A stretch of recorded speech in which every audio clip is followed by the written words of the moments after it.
Welcome back to What Arty Noobs with General Disturbance. This is the GW Tiger P. It's the Tier 8 German SPG. This one's located on the southwest spawn of Outpost, and it's under the command of talon1958 of OLIMP, and it's his response to Angelina's games. Time to roll out. Game on! Well, he's got the big howitzer, I can tell that straight away.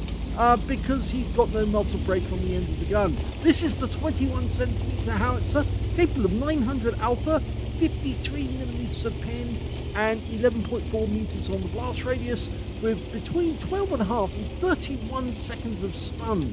So it's got the same howitzer as on the Tier 10 Arty, but it does have a long reload time, 44.1 seconds. You can see here that Talon's managed to get that down to 35.72.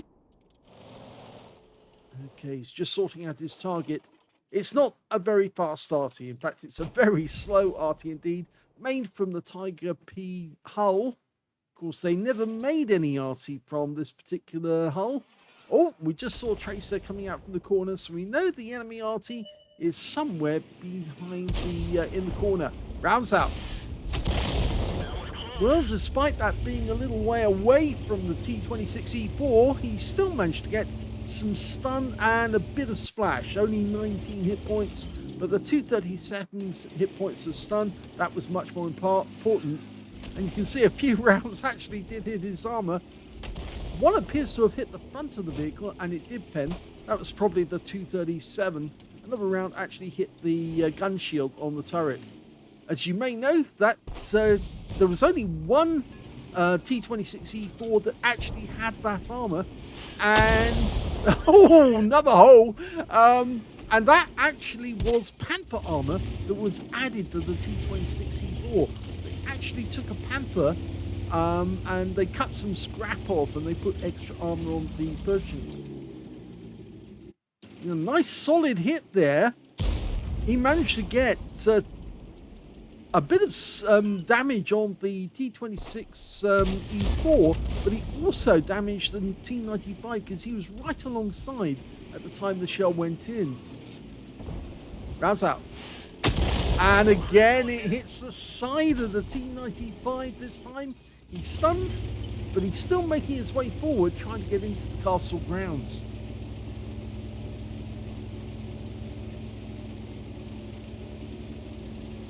Very slow to back up. The top speed of this vehicle is 35 kilometers an hour forwards and 10 in reverse.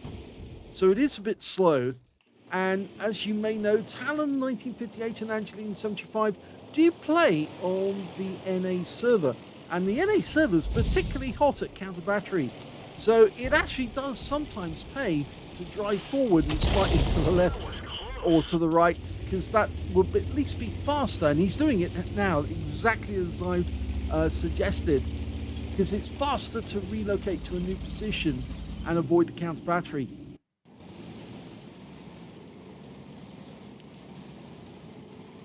If you are concerned about counter battery at all, you should try and move your vehicle just after you've fired. Keep an eye on the shell so that you follow it to the target just to see what actually happens. But try and keep on the move whilst in view of the target. And that way, okay, so you got some splash there. That way, at least you are relocating straight away, just in case the enemy Arty is very good at counter battery. And there are some really good counter battery players on the NA server. Well, this is not looking so good in the town, because that Maushan moved quite a bit forward, but they lost the Ferdinand at the back. Now, that was a bit, I think that would be careless, because it was a T95 he went down to. Okay, so we're going to try and hit the Maushan. Is he in sight of any of our teammates? Well, he might be.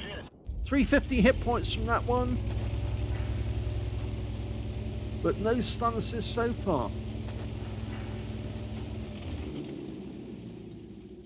Now, we seem to be doing rather well over on the south side of the map as well, because the enemy hasn't advanced very far forward from their initial positions, Normally, enemy tanks would be hovering around J7 and possibly even J8 or H8 to try and get at our side.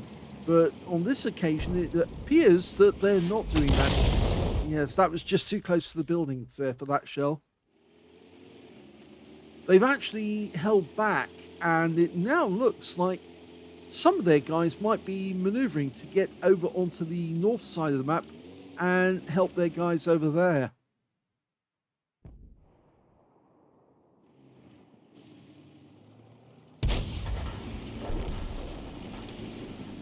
We've got a 2 replay video for you. Talon sent one replay in and Angelina sent another one just shortly after. So I don't think Talon will be sending in another replay later on, and this will probably be the final video for the contest for this week.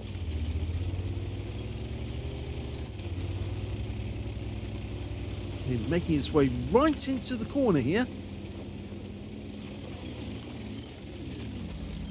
At least he's going to be safe from any enemy fire coming from the castle grounds, but he's so far away from the enemy that he's not going to have very much time to react.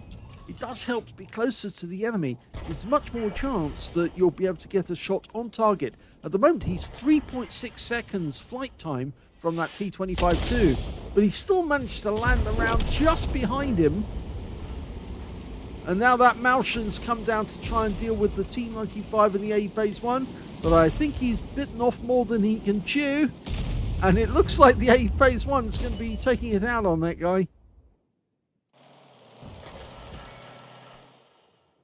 We just saw the enemy Arty, or one of them, the M40, M43.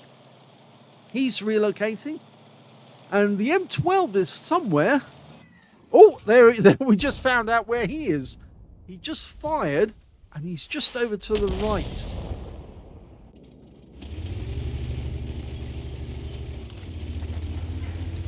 With 4 up on the enemy now, there's only 6 enemy left, but it's beginning to look as if the battle's going very one-sided. The guys who are in the castle are being bypassed, actually, and the rest of our team is now pushing on the enemy cap area. They've just lost their AMX 1357, and he was taken down by the M12. Was that? No, that's our AMX 1357. I got the colours wrong again.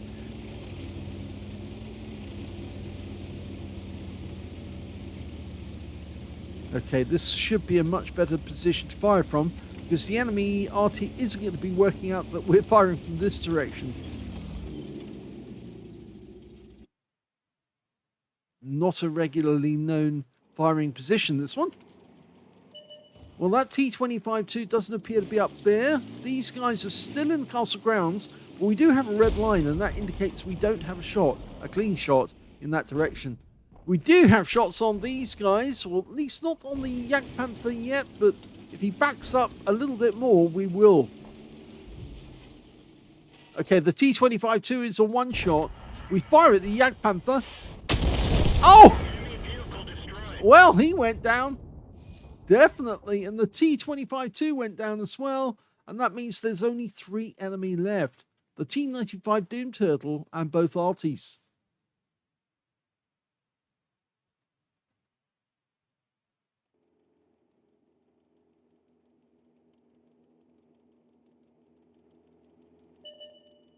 And there's the T-95. We just saw that one of the Arty just knocked the tree down over there. He might fire in, because I think those guys are going to get spotted any second. And one of them's probably behind the tree. Well, one is behind the tree, but it's the M40, M43. Our round goes in and stuns the M12. The M40 goes down. The M12's about to go. And we got the stun assist off that one. So that just leaves the Doom Turtle, and he just died to the Wizzy 120.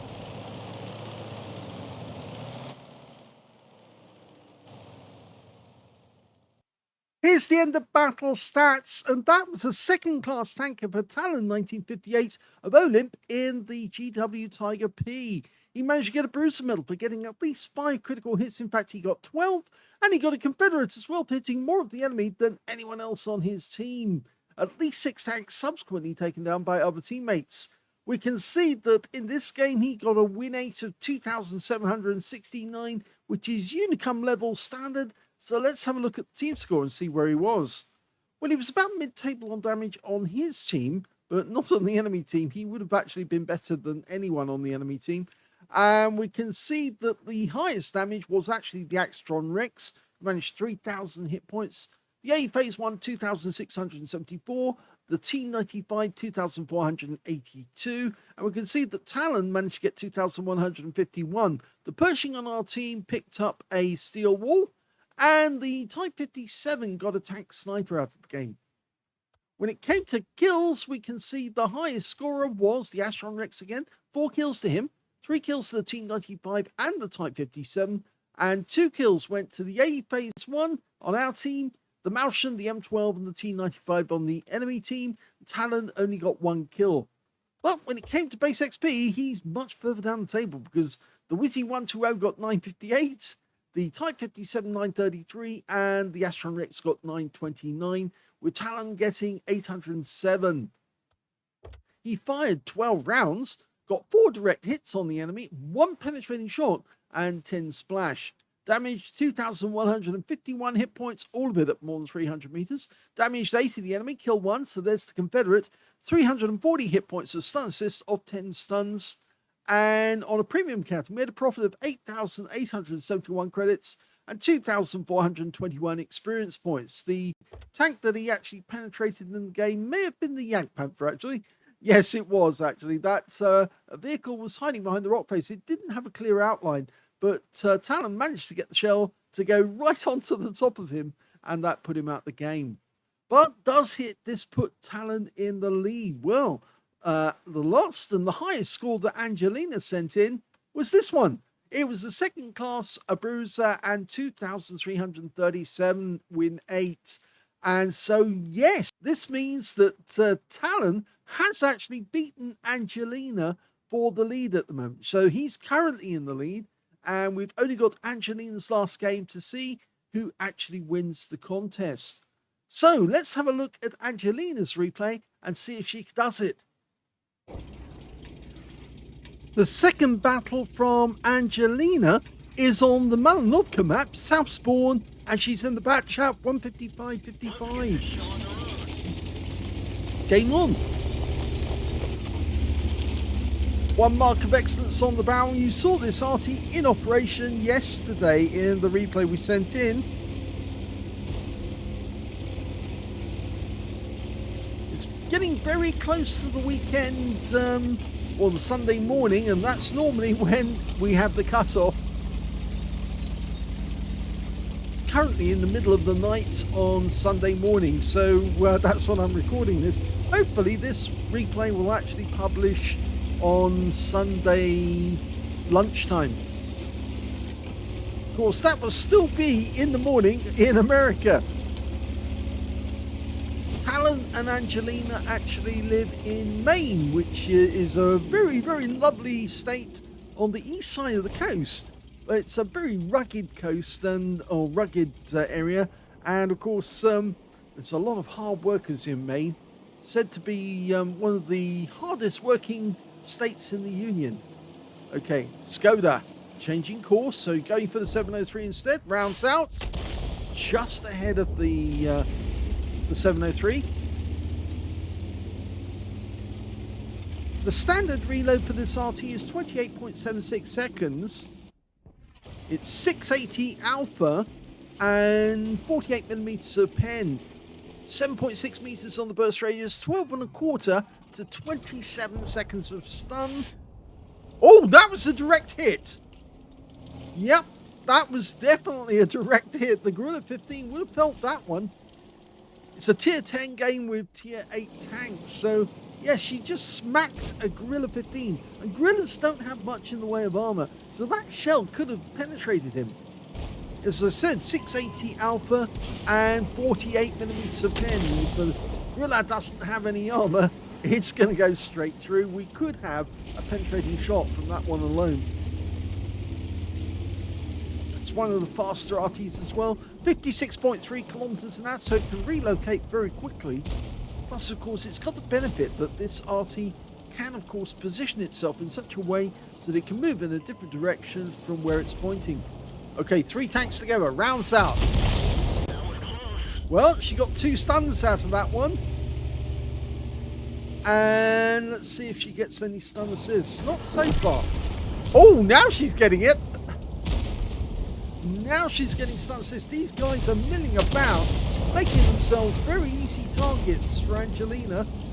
And she's almost ready to send in another shell. She's going to go for the 703. Rounds out. Direct hit on the side of his turret.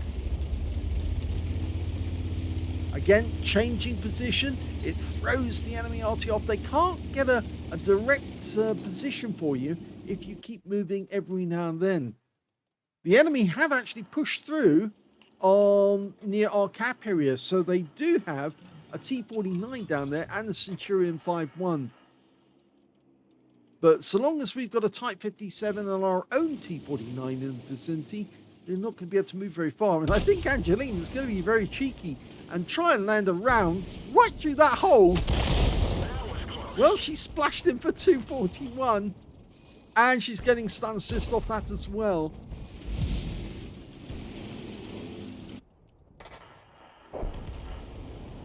They're even sending in a Rain 40-ton.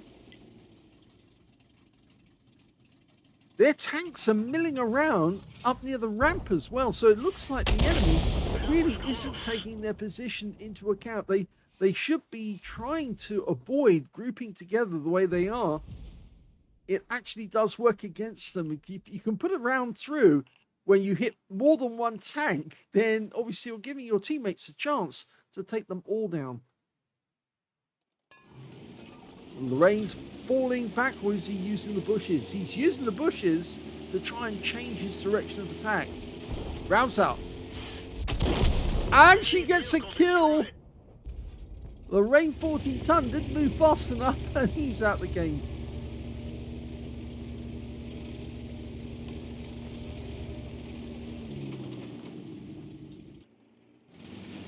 Now, the enemy Arty in this game is a 212A.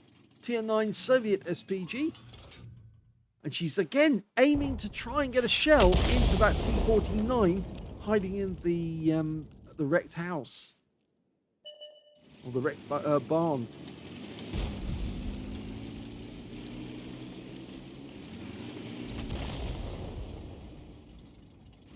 Our guys seem to be having trouble trying to get down from the top of the hill in the north end of the map. In fact, one of the enemy tanks has managed to sneak up, and it's an IS-7. He didn't last very long, though. He just got taken out by an Astron Rex. But look at this. A Sharp Future 4 sitting by the church, and he might be shooting up at our teammates up on top of the hill. And that might be why they're discouraged from actually coming down. Rounds out. Well, that certainly stunned him. Sometimes I go to overhead mode when I'm actually just trying to judge exactly where the shell's going to land. Oh, and we're getting stun assist from that Sharp Future 4. Our Jagdpanzer's managed to come down from the hill. It's the Jagdpanzer E100, the Jägeru. He slid down the cliff edge, and now he's making his way forward. Still trying to get that T-49.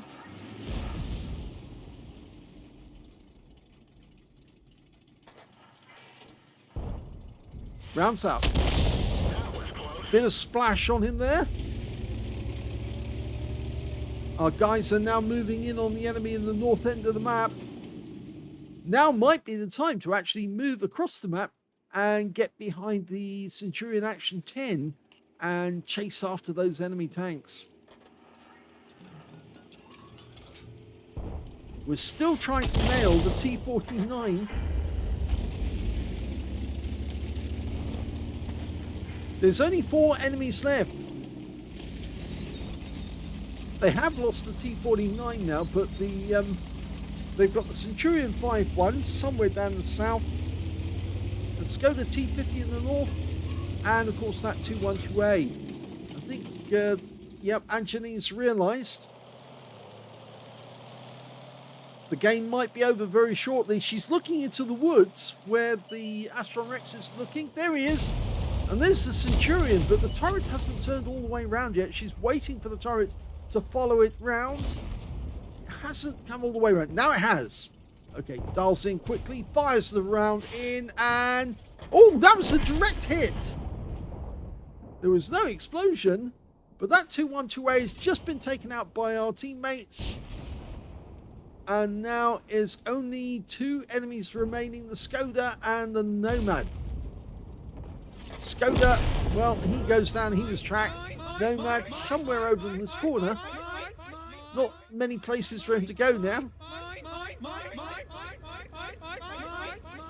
I can hear the seagulls saying, mine, mine, mine. And that's the end of the game. Here's the end of battle stats. That was the first class tanker for Angelina75 of OLIMP in the patch Châtillon 155.55. She managed to get a Bruce medal for getting at least 5 critical hits. In fact, she got 11. And she got a Confederate as well for hitting more of the enemy than anyone else on her team.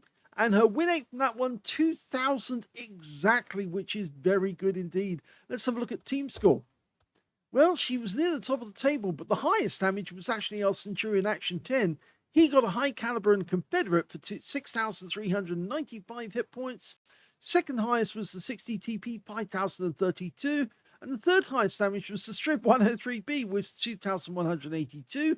Angelina got 1,812, but she was beaten by 1 member of the enemy team, which means that her overall position is 5th in the game. When it came to kills, the high scorers were the Astron Rex and the TT130. Both got 3 kills apiece. 2 kills went to the Centurion Action 10, the 60 TP and the Strib. Nobody on the enemy team managed to get more than 1 kill, and only 4 players actually got 1 kill at all. Angelina got 1 kill. And when it came to base XP, Angelina's second on that because the Centurion managed 1,076. Angelina got 1,003, and they were the only 2 who managed to get over 1,000 base in the game, with 983 for the Astron Rex. He picked up a Leather Slayer's medal, the T49 got a patrol duty, the Jaeger got a steel wall, and as you saw, Angelina picked up a Confederate as well as the Centurion Action 10. She fired 14 rounds, a decent number of rounds to get a good result. 3 direct hits on the enemy, none of them penetrated, so she didn't penetrate that Grilla, but she did actually manage to damage him for 337 hit points of damage, and I think she also got damage on, well, that was a blind hit, the 7032, but she also hit him on the turret later on during the game. So going back to the detail report, she got 15 splashes as well, 1,812 hit points, all of it at more than 300 meters, damaged 80 of the enemy, killed 1, did 2,190 hit points of stun assist, or 14 stuns, and that's where the first class tanker came in. On a free-to-play account, Angelina made a profit of 11,489 credits, and she also took away 2,006 experience points out of this game, and that means that, yes, she did win the competition because the best that Talon could do was a second-class bruiser and a Confederate, and Angelina managed a first-class bruiser and Confederate. So, yes, Angelina takes it on the first-class mastery. So, that's the end, I think, of another week. I did say to Talon he could submit one more game if he managed to get one that was a good one before Sunday morning. But I rather think he won't, actually. I suspect that he's given up. This week is Angelina's week, and she's already putting in her order for a lie-in tomorrow morning, and I hope she enjoys it. If you enjoyed this video, please give it a like, do subscribe to our channel, leave a little comment down below because it feeds the algorithm, and do remember we hold this competition virtually every week to see who will actually get the best result. If Angelina or Talon do get an ace tanker, that wins the competition outright at that moment. But it is a hot competition because they do honestly try to beat each other so they can get that weekend lie-in. Thanks for watching.